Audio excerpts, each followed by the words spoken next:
by the way. You are listening to KC Sports Network, the #1 podcast network for today's Kansas City sports fans. With former players from your favorite teams, informed perspectives, and former insiders, this is the place for you. You can find us wherever you listen to podcasts or on our YouTube channel, all over social media, or our morning newsletter, KCSN Daily, dedicated to your Kansas City Chiefs. KC Sports Network is proudly presented by Emprise Bank, your partner in possible.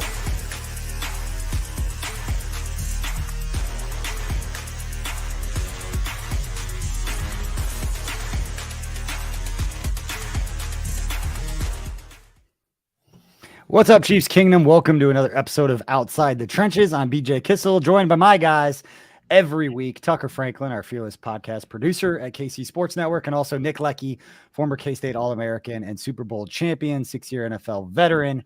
That guy right there with the giant Texas flag in the background. Guys, we should say real quick, this show is sponsored by our good friends up at Holiday Distillery and their product, 5 Farms Irish Cream. If you like hot chocolate or coffee, it works great in both as we get into the fall. It's a little chillier, guys. The weather turned about 30 degrees over the last 24 hours.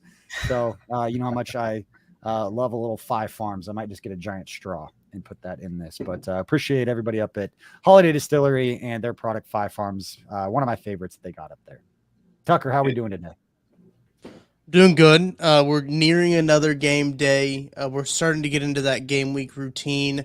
Was a little weird. I know we talked about this a little bit. It was a little weird going from a Sunday game immediately to a Thursday game.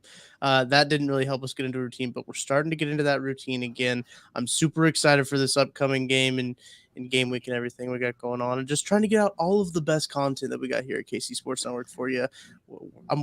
I'm working. I'm getting it up there for you. Shocker that the guy producing 25 shows a week would like a normal schedule to get on a normal situation that we've been planning for the last few months. So, Nick, you've been out of town. How does it feel to be back? It feels great. It feels really good. I'm excited. I had a whirlwind 10 days, so it feels really good just to be back home and just to exist here in Kansas City, and I really like that. And to come back home, I left, it was hot. And I came back, and it's 5 Farms Irish Cream Liquor season, SZN season. It's not pumpkin spice. It's 5 Farms Irish Cream Liquor season. I'm sure if you put them together, that would be a great marketing plan for them. Yeah. Pumpkin spice finds its way into everything. It's like cranberries. Well, that's like 5 Farms can find its way into everything. All right, we're going to talk a little bit about the Thursday game that the Chiefs had, although that seems like it was a very, very long time ago. We've done plenty of content on that, but we'll get our thoughts here. As we know, anybody who's listening to this knows Outside the Trenches and what we do here is a little bit different the other shows on the network. Nick pushed for a year and a half, and now the entire show is blind nil. So each one of us brings a segment to the show that the other two do not know what it is, although Tucker starting to give his away with the titling of these shows. So Tucker, we'll have you go first to kind of get the spoils out of the way. But what do you have for us for the first segment in today's show? Well, the only way I can make a title for the show is if I use my own title, because I don't know what you guys are bringing. So as you guessed, week 2, you know, we like to make sweeping judgments after every single game. Don't say we as in the general public like to make sweeping judgments. So I think sometimes players can get written off, especially in terms of fantasy value. I saw a comment already. We got a comment up from Zach asking, I want a reason to take Juju off my fantasy bench, but if I do, he won't break out. It's true. It's very true. I want to know who you guys think is primed for a week 3 breakout game. It can be any position, any player, probably sans Patrick Mahomes, but I'll let you choose any player. Nick, you can go first because I think you're going to talk about Jody Fortson, but go ahead. See, now I don't got to hype him up, BJ, because you already that train's already set. It was a good one. Are we talking like a PPR league, or are we talking no, I'm kidding. Don't answer that question. I have no clue what that means. No, I'm thinking honestly, do special team scores count? No. Damn it.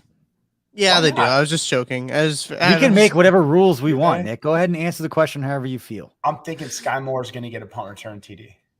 Ooh. And a TD. He's going to be like offensive player of the week because he's going to have, or special teams. He's going to have like a special teams touchdown, and he's going to have a wide receiver touchdown. So I don't know if that's a fantasy, whatever, but he's going to get the duo. He's going to get and he's going to keep that ball. Would that be his first one, right? That would be his first, first TD. It's going to happen. It'd be a breakout. He hadn't had a whole lot of time out on the field. So no, he hasn't. He really hasn't. And special teams haven't really been doing much right now. I mean, they haven't had to, but I think they're prime for it. Last week they had the pick six, defense supporting the team how they can, and then this week I think Dave Tope's got them boys right, and I think a beleaguered indie team is going to give them a run for the money, but special teams will be the difference. I mean, if anybody has followed anything on social media or me talking about fantasy football, I'm the last person in the world to give fantasy football advice for anything, whether it's a daily fantasy league, my personal, fantasy league with my buddies. I'm in dead last in like everything. So not a strong start for me there, but Zach, I'm going to go out on a limb here and say, I think Juju is primed for this to be kind of a breakout game for him against Indianapolis. This is not the Chargers defense, not even the Cardinals defense. They have some guys on that side of the ball. Chris Ballard, the general manager for the Colts that we know pretty well, he is always going to put an emphasis on both sides of the ball in the trenches. That's what he's about. But I do feel like there's an opportunity for Juju to kind of flash. I think that was kind of always going to be what his season was going to be, was, consistent, maybe some high leverage third down catches, and every once in a while kind of pop off with some big games. And I think this could be a game that he'll pop off a little bit. The offensive line, they're not going up against Joey Bosa and Khalil Mack, although if DeForest Buckner plays in this game, he is one of the best defensive tackles in the entire AFC. But every team you play is going to have a dude. And so if there's a game that I would put, Juju, and mainly because I think Patrick Mahomes is going to go off in this game, I think he's going to have a big game and somebody's going to be the recipient of that. Travis Kelce's an easy one to say. I think the Colts know that. The secret's out with the best tight end ever play. They're going to try to take that dude away. Some of the other intermediate stuff across the middle, I can see Juju having a big game. I like that. I like the wide receiver room just as in general, because as Patrick Mahomes said at the very beginning of the season, he was talking about, fantasy guys, this isn't really a room you want to draft out of because every guy is going to have a different game. It's going to be a different guy every single week. Sky Moore had 2 snaps, I believe, on offense last week against the Chargers. And Eric Bieniemy said he guarantees that will not happen again. So I guess if he gets 3 snaps this week, he won't be a liar. Or if he gets 1 snap, or if he gets 1, it won't be the 2 snaps exactly. But I do like a lot of the guys in the wide receiver room. But what I'm kind of looking at too is I'm looking at this injury report. Mike Dana not practicing again with with his calf injury. I want to see someone step up and have a breakout game on that defensive line. It's going to be George Karlaftis, I feel like. I think George Karlaftis is going to get some more snaps here. He's going to have a little bit more of a breakout game. An Indianapolis offensive line that has kind of struggled this year. Bernard Raymond for them, their tackle, has been on the injury report as well. So there's been some gelling issues. Now the Jaguars front 7, I think, is pretty nasty. I think that there's some good guys up there, but Chiefs got a pretty good front 7 as well, even with, Darius Harris stepping in there in the linebacker role. Whoever steps up in that linebacker role for Willie Gay in these next 4 games, they still got a pretty solid front 7, I think. So I'm excited to see, what George can do in this game. And BJ, I believe that did you happen to place a bet maybe on George Karlaftis? I did place a bet on George Karlaftis, and on DraftKings, I've talked a lot about George Karlaftis, and that granted he is tied for, I believe, the rookie lead with 9 pressures through 2 games. He has affected the quarterback, but not yet brought down a quarterback. I think Matt Ryan was sacked either 4 or 5 times last week and was under duress for a huge chunk of that game, and he is pretty much a statue at this point in his career. He doesn't move real well. He's not Kyler Murray, not Justin Herbert. Breaking news there. And so this could be an opportunity for Karlaftis to get home, get his first career sack, which would be great. He needs to pick up the pace a little bit. If he's going to set the rookie franchise record for sacks, which I still believe is going to have. It only takes a 2 or 3 sack game for him to get going. But Justin Herbert's getting rid of the ball so quickly. Kyler Murray is a unique challenge in and of itself with him right there. But yes, I did place a bet for George Karlaftis to win the defensive rookie of the year with our friends at DraftKings. And, while we're talking about that, here's a quick word from our friends at DraftKings. The NFL action is in full swing here at DraftKings Sportsbook, an official sports betting partner of the NFL. We're talking touchdowns, big plays, and even bigger wins. New customers can bet just $5 on any NFL team to win and get $200 in free bets if they do. If that's not enough, everyone can boost their winnings with DraftKings stepped up same game parlays. Right now, for every leg you add, you can boost your winnings up to 100%. With payouts bigger than ever, why bet on football anywhere else? To make things even sweeter, you can throw down on stepped up same game parlays once per game day all season long. Download the DraftKings Sportsbook app now and use promo code KCSN to get $200 in free bets if your team wins when you place a $5 bet on any football game. That's code KCSN only at DraftKings Sportsbook, an official sports betting partner of the NFL. Minimum age and eligibility restrictions apply. See show notes for details. Now, Tucker, I know that you have had some luck in the DraftKings KCSN Weekly Fantasy League, which is separate from the read that we just did there. A lot of fun. I think there's about 50 spots available. It's 100 this week. I got about half that signed up right now. So if you're out there and you like daily fantasy, it's $5 to enter the weekly contest. It's games that I just believe are noon, and the 3:00 games on Sundays are the only ones you can draft players from, but you get a certain amount of money. You buy the players up, and then if you get the most, you get paid. I think winner takes $100. You've already won some money. I've lost everything that I put into it. Just a big hit. Daily fantasy is so much better, I think, than just regular fantasy sports because there's no commitment. And I know that that's all the commitment issues are big in this generation. Yeah, 46 out of 100 is what I was looking at here. $500 in total prizes offered here at the entry. $5 entry, you can win $500 in total prizes. So I mean, that's a pretty good bargain if you ask me. All right, so for players that are primed to break out, we got George Karlaftis, Juju Smith-Schuster, and Sky Moore. That's what we've got for our breakout players. Nick, did you have another point before we move on to your absolutely. blind nail segment? Absolutely, I did. I think that the George Karlaftis is a big thing because you know what this game is also for George? It's a homecoming because guess who's from hour and a half north and to the west in Lafayette, Indiana? George Karlaftis. So he's going to be, taking the fellas out to some of his best steakhouses, maybe taking the local Greek restaurant that he's a big fan of, and, show him a good gyro. Or some tabbouleh, just get some good food for the game. It's going to be the energy they need. He's going to be juiced. Prime 47. Prime home. 47 is a spot in Indy. Anyone who's ever been to the scouting combine knows about St. Elmo's and get that shrimp cocktail. And you know about Prime 47 and going and buying, $80 steak. That's perfect. That sounds delicious. It does. All right. My blind nail. What? Wait, hold on. Wow, my blind nail is actually football. Jeez, did not get the designation tag. Oh my goodness. Wow. But your boy is concerned. I am very concerned. And as a former offensive lineman, I'm concerned about this run game. I'm concerned about not being able to convert 2nd and 2 in the first half. And then also in the third period, 1st and goal from the 3. Yep. And you get a field goal. What's your level of concern? What's your level of concern with these two specific instances where you got short yardage situations and, you got goal line, not being able to convert?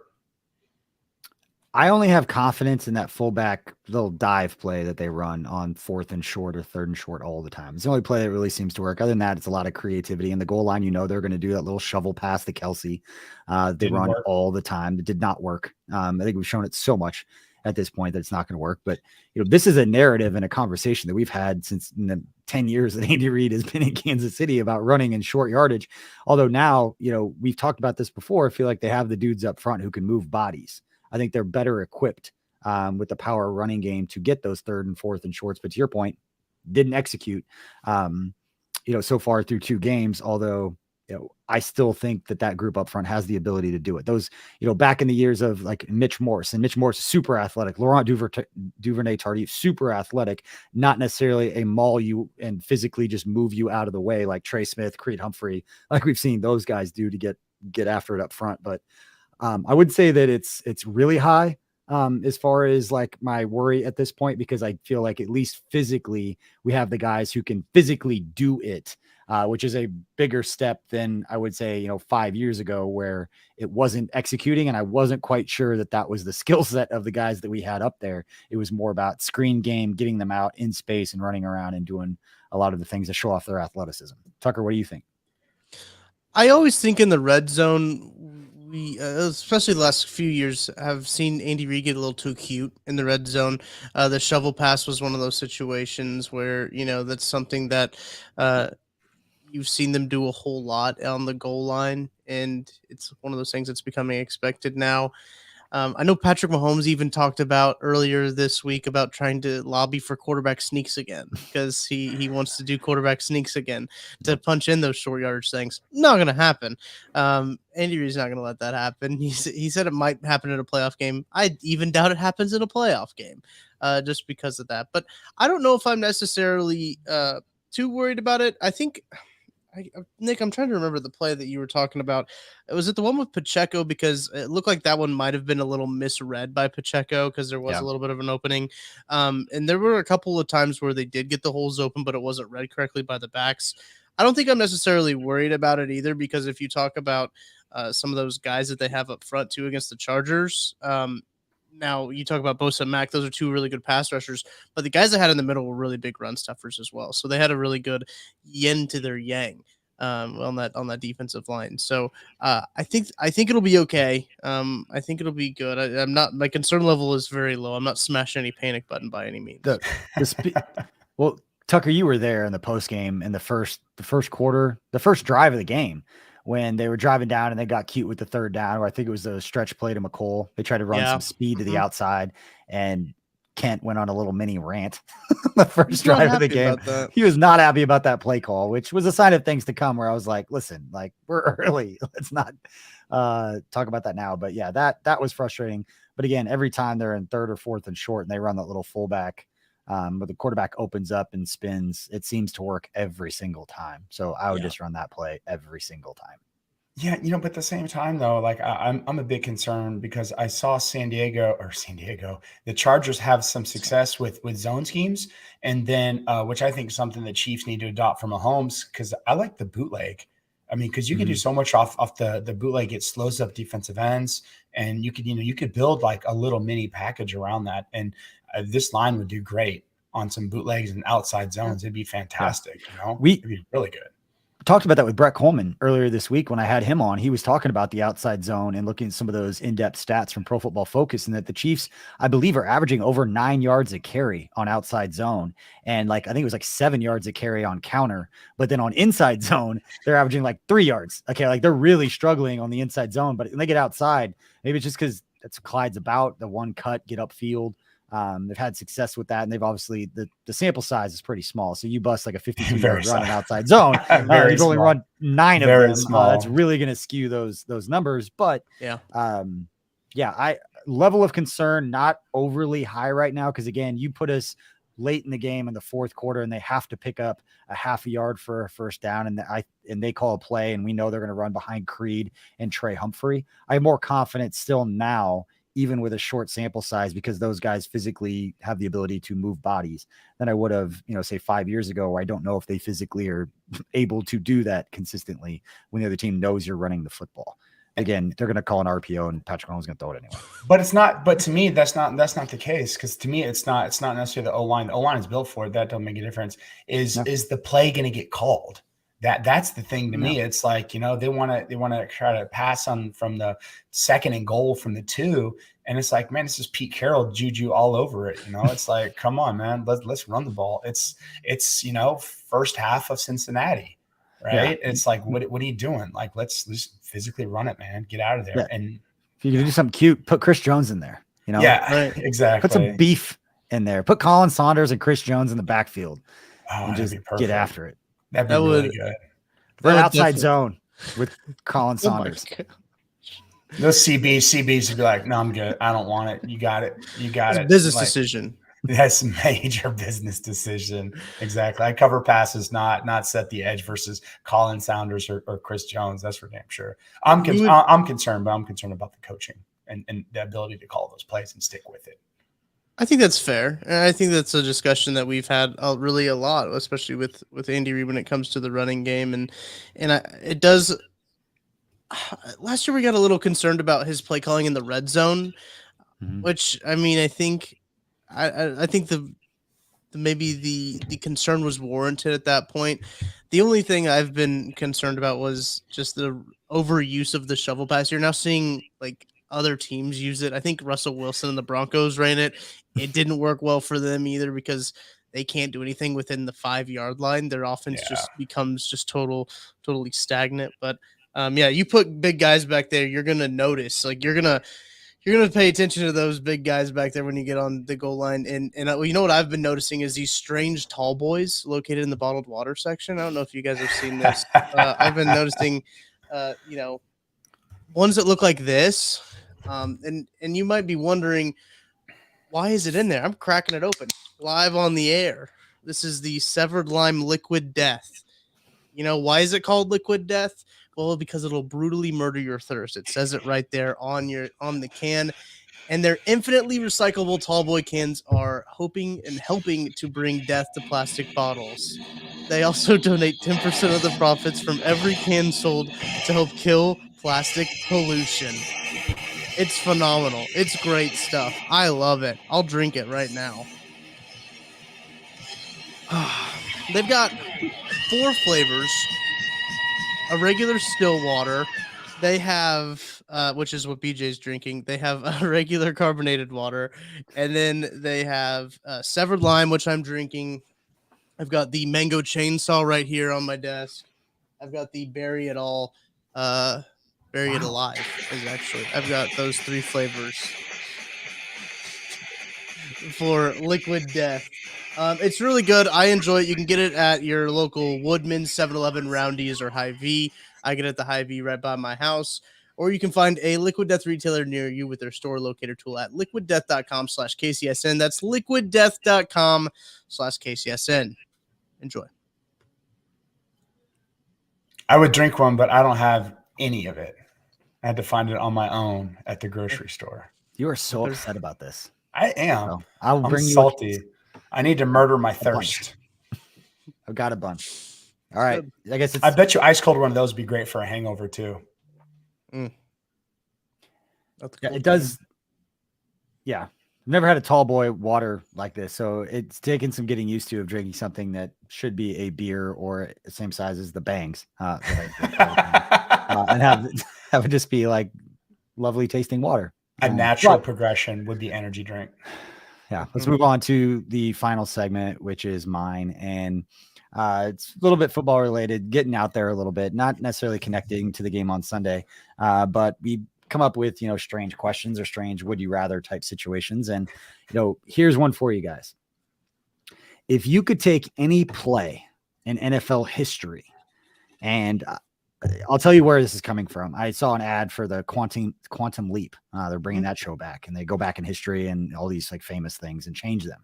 If you could go back in history and alter one play from an NFL game to give it a different result, not knowing exactly how it was going to play out, but you could change the result of one play in NFL history, which one would it be? And for Nick, it could be interesting for you because it doesn't really have to be Chiefs related. It could be when you were playing. What's the play that you would change? And if you guys want a second to think about it, I can go first before someone steals mine. And I feel bad because I like the guy who I'm going to mention, but I have all the confidence in the world that Patrick Mahomes would have 2 Super Bowls if D Ford wasn't lined up offside. Oh, wow. That's what you And that hurts because I personally like D Ford. He was awesome. And Bourbon for President right on there with me. here in the chat. Yeah. Bring that up, Tucker, just so people know what I'm talking about. Watching on YouTube. And again, if you're watching on YouTube, please like and subscribe to this video. We have all kinds of content here at about 45 minutes. If you're watching this live, we'll have the Derek Johnson, Mike DeVito, and Craig Stout defensive breakdown. They're going to talk through 5 different plays from the Chiefs game against the Chargers. You get to hear DJ talking to little Willie Gay, little Nick Bolton, break that down. And then obviously yesterday, the Matt Castle and Matt Hamilton breakdown came out talking about the Chiefs offense. Really unique, cool stuff that we're doing at KC Sports Network. I know we have a lot of content, a lot of different podcasts that come out, but YouTube specific, those play breakdowns are something you can't find anywhere, anything like that anywhere else on these entities that are covering the Chiefs. So really cool stuff there. But yeah, guys, if I could go back and change one play, the D Ford's offsides. I hate that that's how he's remembered in Kansas City, a guy who played through a lot of injuries, gave it everything he had, and his body just kind of gave up on him. Glad he got paid by the 49ers and he got some money in his pocket. But if you could take back that play, there's no doubt in my mind that the Chiefs wouldn't have gone on to that Super Bowl and won that game. And then we'd be talking about Patrick Mahomes having twice as many Super Bowls as Aaron Rodgers. Yeah, that's something else too. Yeah, there's so much on that one.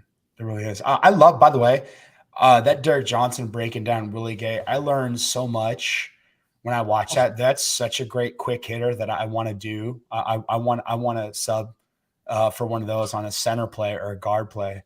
I think that'd be really good. Talk about both guards on play. So I want him, and that's a cool little quick hitter. It was like 2.5 minutes, and I learned so much about the linebacking position and having the confidence not to, if you have a free run at the quarterback, not taking it, because guess what, you're stringing out, Bolton, getting out to coverage.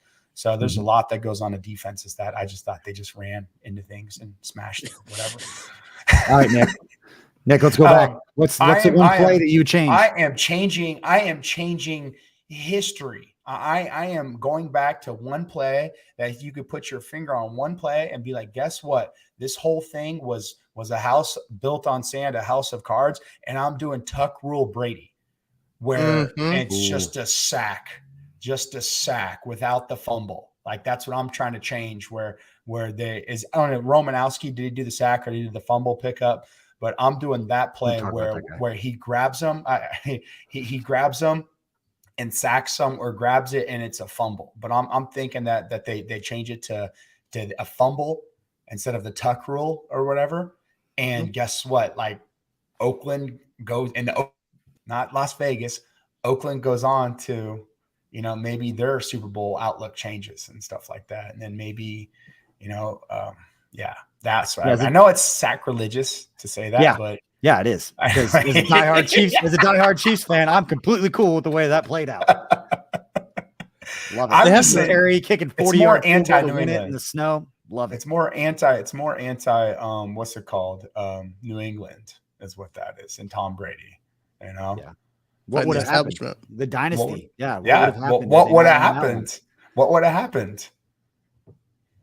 Yeah, between that and the other one was the Derek Johnson Ford progress, the worst call. Goodness gracious! I think Jeff Triplett literally ran out of the stadium and retired. He retired. He legitimately retired. That was his last call. Yeah, last game. God, that was the best. That was a great sack too. Sack fumble. Great sack. How do you call Ford progress when a guy gets like Goldberg speared into the ground? I don't understand it. It happens. That game was all kinds of messed up. You weren't winning that game when they bat the ball down back into his hands and he makes a touchdown. Yeah, we knew that from the football gods are against you. From before that, I was like, that's yeah. It wasn't your year. The Chiefs exercised those demons against the Colts in the playoffs. That was the first playoff win they had in 25 years. Nobody talks about the fact that the Chiefs have the record for the most consecutive playoff losses in NFL history. And then we got Patrick Mahomes. No one has it worse than Buffalo. No one has it worse than Buffalo. Nobody. That's true. In the 90s, 4 straight Super Bowl L's. Tough. It's difficult. There's a couple in the comments here from Brian Gales when Morton missed a field goal, 2011 playoff game against the Colts. DT missed sack on Dave Krug to give him the 8th sack. For me, dropping the pass. Yep. For me, when you immediately thought of it, I thought about Eric Fisher when I believe he tore his Achilles going in It was the AFC Championship game. The game was, I think, already out of hand when that happened. And then they went into the Super Bowl against Tom Brady with an absolutely battered offensive line. They couldn't. It was tough going into it. I think they said Eric Fisher would have been a little bit easier to handle, but man, that Buccaneers defensive line was nasty. It was a monster. You'd be happy to know I actually ran into Eric Fisher. He came out to watch flag football game last weekend because Anthony Sherman and Jordan Devy are the two coaches of my son's flag football game. And I saw a 6'7", 300-pound dude walking around. He kind of stands out a little bit. Yeah. So saw Fish, went down and talked to him. And I told him about our show and about that we had a segment saying if you could, bring back anybody to, in Chiefs history to this roster, who would it be? And I was like, I picked you because our offensive line, I'm not happy somebody gets hurt. We're going to struggle. He just gave me a fist pump and he's like, I knew I liked you. So just saying that because he hates all media. So fair. Yeah. That's Nick. I believe that they had a Tuck rule 30 for 30 and I watched it and they kind of divulged into that. What if this didn't happen on both ends of the side and kind of theorized on it. It's a good one. I can't remember who was the sack guy. They sat down together and they watched the film and Brady was like, you know what? That might've been a fumble. But it might have been a fumble. It might have been. I think it was. Tom Brady's done a very good job of creating content around that since that's happened. He plays it very well. As much as I don't want to like him and everything, like he's very good at how he handles all of this stuff. He really does. He really it's really amazing. There's a lot too. I would also do the Saints guy when he missed Stephon Diggs in overtime in playoffs too. And also Saints to the missed pass interference from LA. That's right. Yeah. No one's brought it up in I was really young when it happened, but Nick Lowry missing I think it was like a 54-yard field goal, 52-yard field goal against the Miami Dolphins back in the day in a big game. That was another one because it was the only time I ever saw my dad get mad. The only time in my life I remember my dad getting really mad. He threw a pillow across the room and started screaming like profanity. I'd never seen it before. And I was like, man, I guess I got to do this. This is what it means.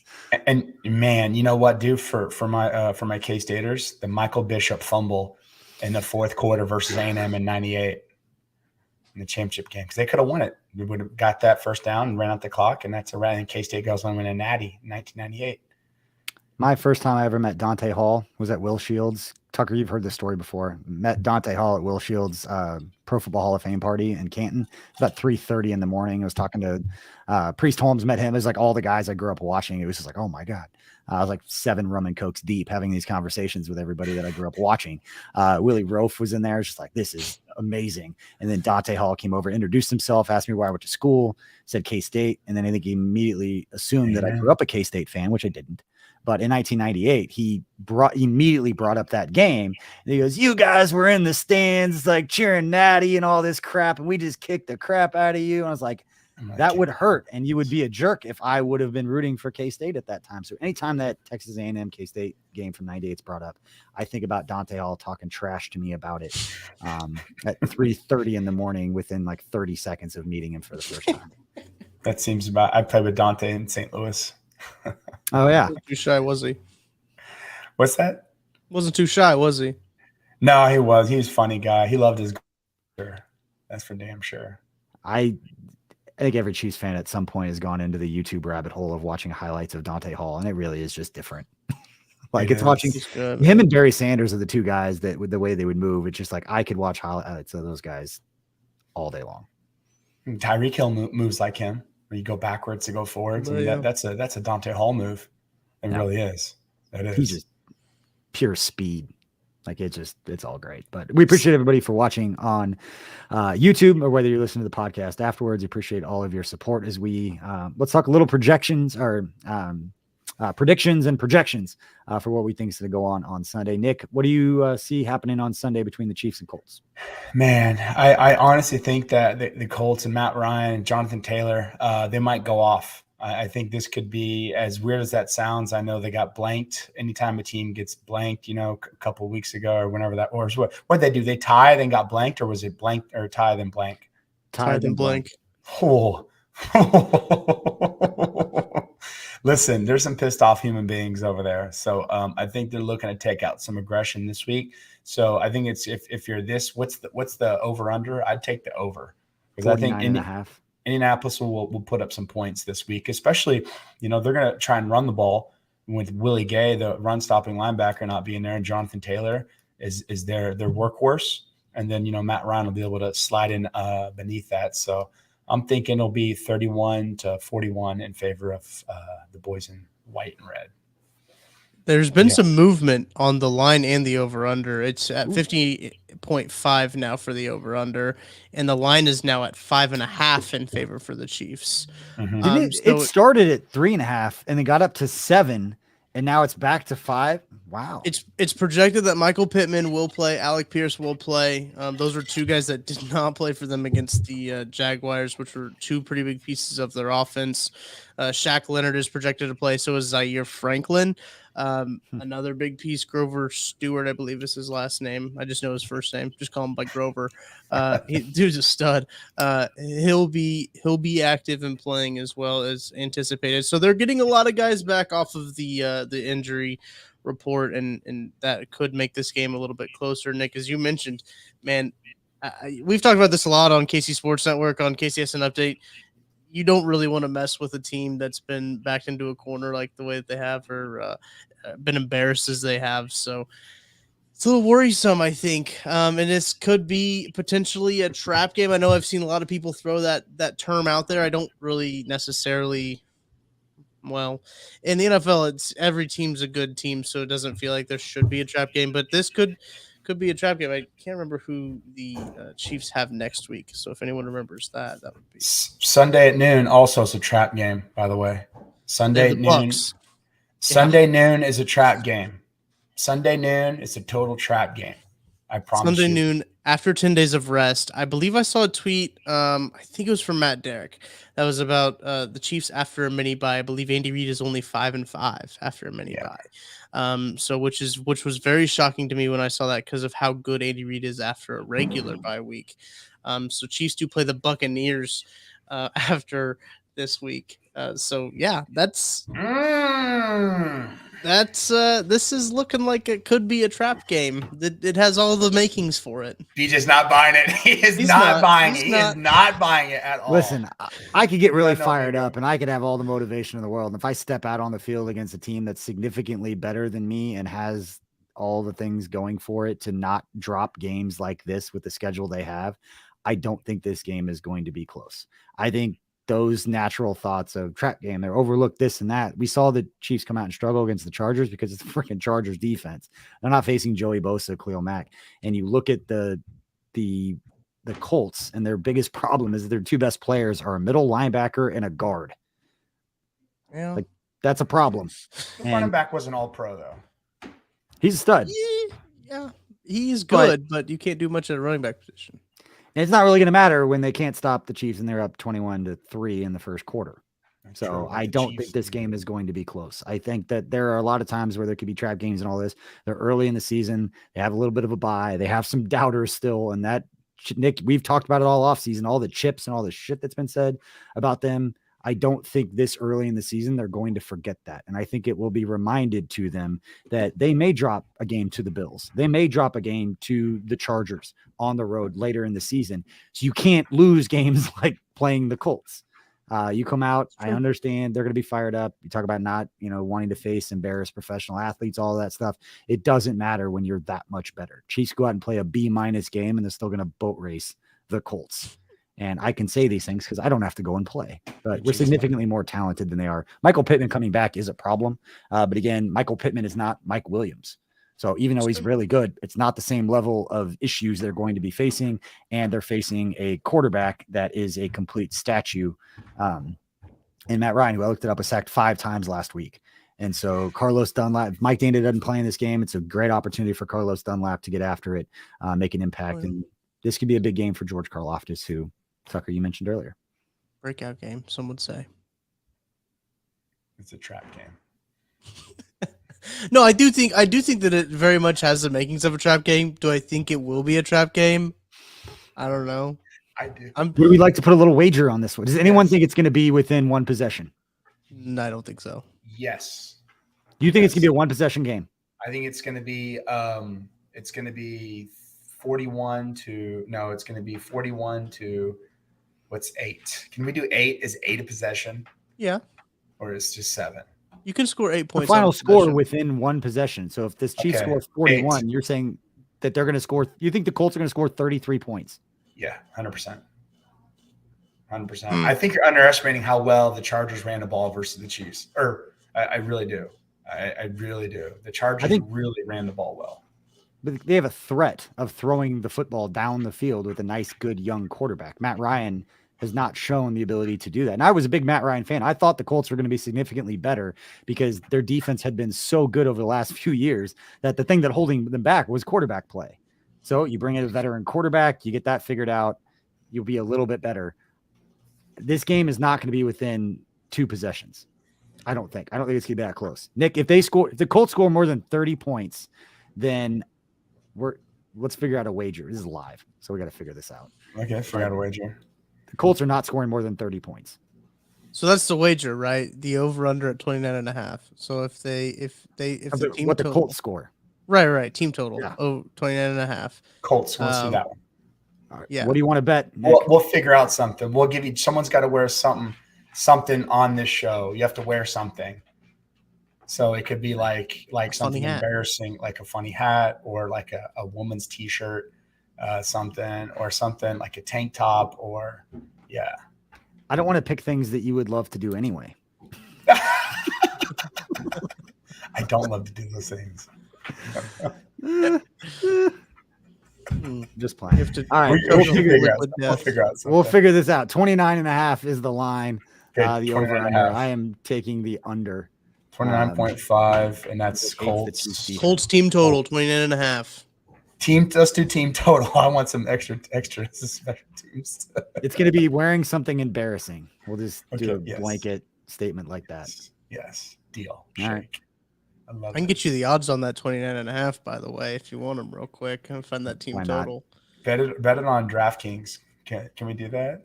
It's great. They take a prop bet like that. They go, we'll take your money any which way, buddy. Whatever. How much money would be on my side? Wouldn't even. Oh my god! It'd be unreal. The odds would be through the roof. Jacksonville's good defense. They just skunked the Colts, and you're taking it 29.5. All right. It's a divisional game. So they're always, it was in Jacksonville, right? Yeah, it's the home opener for the Colts. So yeah, so it was in Jacksonville. So that was it's always hot down there, and bunch of fellas from Indianapolis going down to sticky Jacksonville up in the Panhandle. It's tough to play. They haven't won in Jacksonville since 2014. That's a real stat, which is kind of insane when you start to think about how kind of good the Colts have been and how kind of bad the Jaguars have been. Jaguars had a run. Remember, Jaguars had a run there on the Texans. So the Colts have scored 20 points in 2 games. 2 divisional games, guys. Back-to-back divisional games. Okay, so DraftKings has set the Indianapolis Colts team total points. This is set by DraftKings at 22.5. That's where they have set the line. Take that over. That's easy money. That's easy money. That's like betting KU to win more than 2.5 this year. That's easy money. Hey, do it. Hey, Tucker, do it right now. $10. I'm trying to find the alt lines here. Once I do, I might tweet it out because I don't know how long we can keep these people here. But easy money, BJ. That's easy money for you, buddy. 29.5. That's easy money. It's true. You might take that under, I'm BJ. Startled by your lack of confidence in the Chiefs' defense.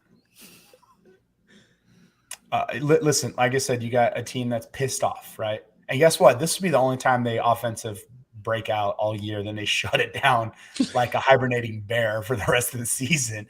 They got blanked. They tied 2 divisional opponents. Home opener. Your leading run stopping, first and second down linebackers out. Also, your veteran statesman is out. Who's going to lead that defense this week? Nick Bolton. Okay. Yeah. What is he going to do? What's he going to do when he gets a mouthful of Quentin Nelson, right? When he's coming up in there. And it's like, there's a lot of things there that you're underestimating. What's up? I found it. So if you were to bet the over Indianapolis points for 29.5, that is at plus 300. What does that So mean? 100. That means $100 bet would win you $300. Okay. Means they know it's not going to happen. So it's a 30-1 odds is what it is for them to hit over 29 points. 30-1 odds. Uh-huh. Which is funny is that's what they're going to score and hit it. So 30. And it's going to be a garbage. It'll be a backdoor cover on a garbage like a last like an 80-yard run to cover. Listen, BJ, there's dude, how much money can we make on this? Who wants to empty their 401k and bet this?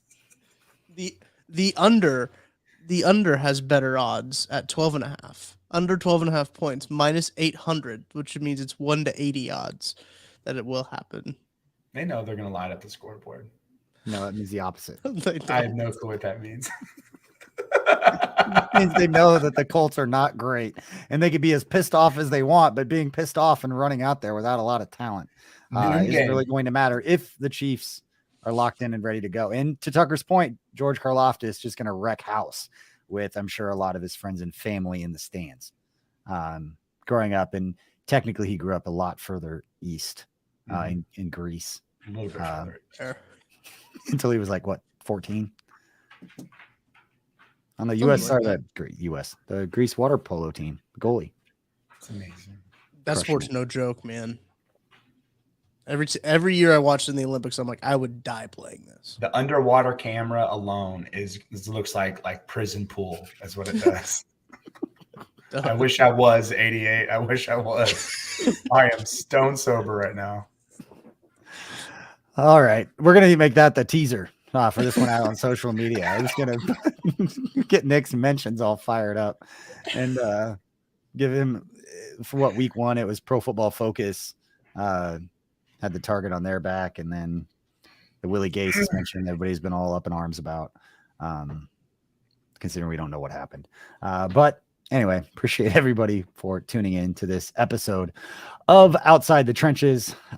We'll have plenty more content as we get ready for the game between the Chiefs and Colts on Sundays. The Colts trying to get their first win of the season with their home opener as the Chiefs try to move to 3-0 on the season, as we have talked a lot about the tough schedule that they've got. And this is one of those games that would not be one of those ones you would list as a really tough game on the Chiefs schedule. So it makes it that much more important to not drop these games, as you know, you've got Tampa Bay, Raiders, and the Buffalo Bills coming up, and the huge one that the NFL is circling as what could be an AFC championship preview. So appreciate everybody for watching. Make sure to like and subscribe to our YouTube channel. If you're listening to the podcast, make sure to follow, leave us a rating and review. Please don't take Nick's over under bet into consideration when dropping a review here. But go on social media, let them know what you think about it. Yeah. We'll see you all next time. For Nick, for Tucker, thank you all for tuning into this episode. We'll see you next time. Yeah, don't do it if you hate locks.